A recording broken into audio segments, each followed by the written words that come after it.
Hello viewers, you're welcome to It Happened to Me. This is an interactive program where real people tell real stories. On this program, life experiences are shared without embellishment. Life challenges are presented without holding back. Above all, God's faithfulness is revealed without any exaggeration. I am Damilola, your anchor on the program. I encourage you to subscribe to EVOM channel on YouTube so as not to miss any episode of this life transforming program. It happened to me. Real people, real stories. It happened to me.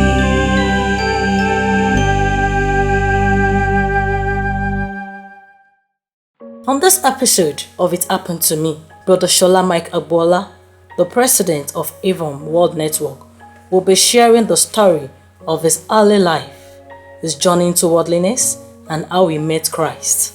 Please sit back and learn from his story.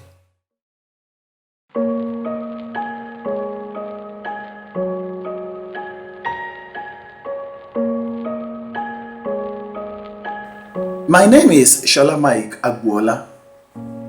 I was born a few years after Nigeria gained her independence, and I jokingly call myself a bona fide Nigerian and a freeborn because I was born after Nigeria got her freedom from the colonial masters. I was born into an Orthodox Christian family. I grew up to know myself as a Christian, even though I was not born again. My early years were characterized by regular church attendance on Sundays. I also attended a lot of church vigils. As a tradition, my siblings and I took part in the annual 40-day Lenten fast. All this without being born again. To encourage us to partake in the annual Lent, Dad promised us different gifts. Now, the size of our gifts depended on how many days we could fast. 10, 20, 30, or all 40 days. You will know for sure that we did not fast because of the spiritual value, but for the material gifts.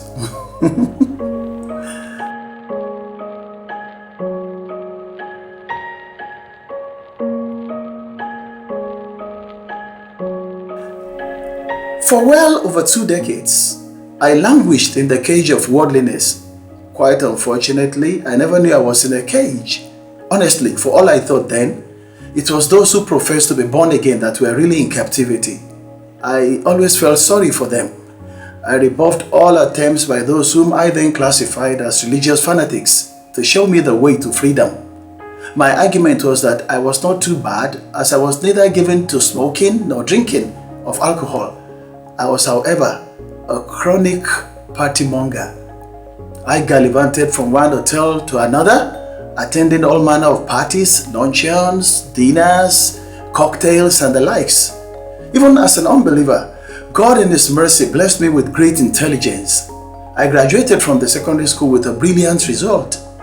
However, I could not secure an admission into the university because my UTME score was below the cutoff mark for my desired course. I had to settle for the then Kwara State College of Technology, now known as Kwara State Polytechnic. I entered into the Polytechnic with high hopes, but the devil further held me captive with the spirit of breakdancing, which was a popular dance style back then in the early 80s. I was an expert in all breakdance moves: back spin, head spin, hand spin, electric shock, this electric waves thing. Kai. The devil punished me. Can you imagine a human being rolling on your head, rolling on your back, rolling on your chest? All for the fun of it. Well, I thank God now. I dance for Jesus.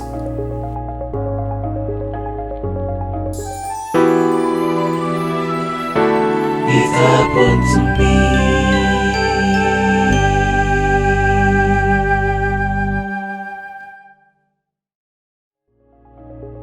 While my mates received lectures in the lecture halls, I spent my own time on the school basketball court with other blindfolded students like me to practice latest dance steps, while my classmates spent night hours to study their lecture notes. I spent mine to memorize lyrics of popular disco songs then.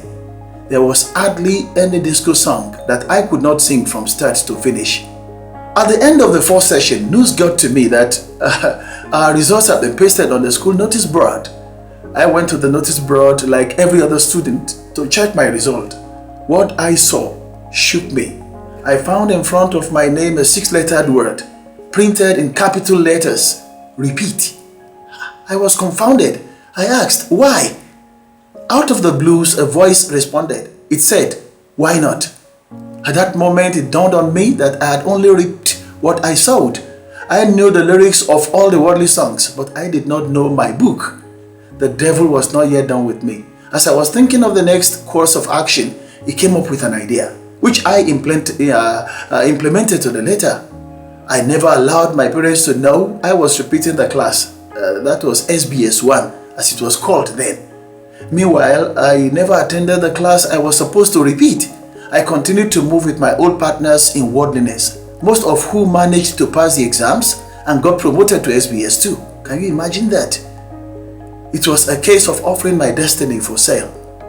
This is one reason why I always advise our youths. Beware of whom you allow into your life as a close friend. A wrong close friend can lead to a closed destiny. On the other hand, a correct, serious-minded and visionary close friend will draw you closer to the fulfillment of your glorious destiny. Well, at the end of the second session, I repeated SBS 1 exams, even though I never attended classes. The result on the notice board this time read, advised to withdraw. It was an advice I had no choice than to accept. I was devastated. My parents were utterly disappointed in me, but they never gave up on me. I can't stop thanking God for them. My father helped me to secure an admission into the College of Education, where he was a high-ranking officer.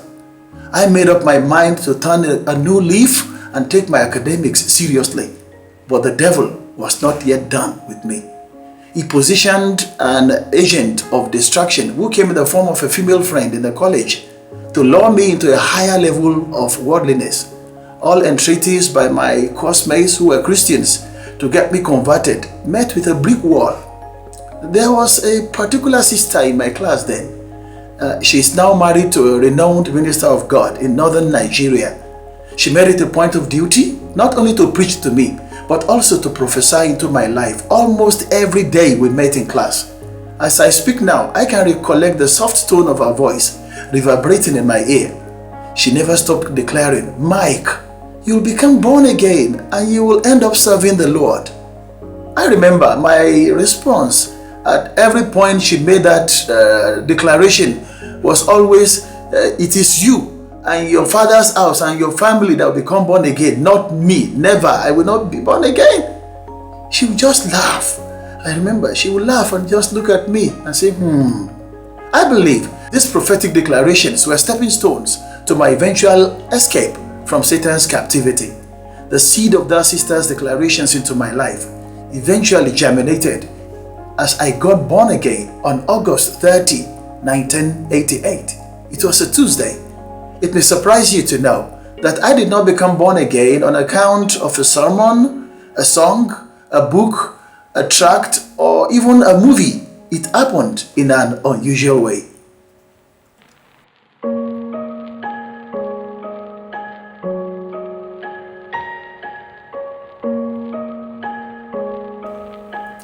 My chief partner in sin, with whom and courtesy of whom I went round partying in virtually all hotels in Ilorin, paid me a visit around early August 1988. I thought he had come as usual to give me an invitation to yet another party. Lo and behold, I got the greatest shock of my life when he declared, I am now born again. Born again? I asked. He nodded to affirm his earlier declaration. You?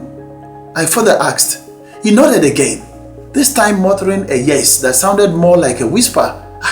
While I was here to recover from the shock, he added, Shola, you need to give your life to Christ too. I looked intently into his eyes. I didn't see the usual fierceness in it. He was cool, calm and composed. I was confused to say the least. I thought, if this my sin-soaked, terrible friend could become born again, then Satan himself could get born again. I had a reason for thinking that way. To me, he was then the perfect definition of everything that was evil. He was a womanizer, a drunkard, a smoker. He even smoked marijuana. He was also a gangster. I said earlier, I wasn't into any of this. As a matter of fact, I never slept with any of those girls I went out with. My only vice was partying. I closely monitored this friend of mine for 22 days. When I saw that his conversion was indeed genuine, I made up my mind to also surrender my life to Jesus. Take note, nobody preached to me. It was another person's Christian testimony coupled with some moral challenges that I was facing then that led me to Christ. Right there, all alone, in the privacy of my room, I confessed my sins, I begged for forgiveness, and surrendered to Jesus Christ.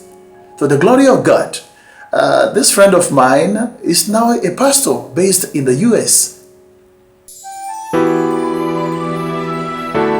It happened to me.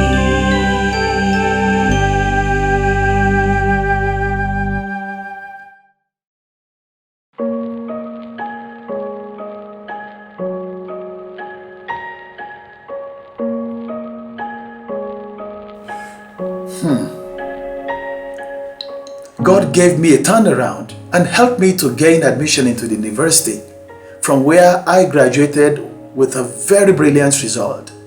Barely 3 months after my conversion, precisely in December 1988, God called me into the ministry and endowed me with grace to preach the gospel of Christ through drama ministrations, movie productions, word ministrations, publications, and many other means. I now serve God full-time in EVOM World Network. Looking back at where Satan was leading my life to at that time and what God has made of my life now, I am full of appreciation to God Almighty for helping me to escape the captivity of the devil.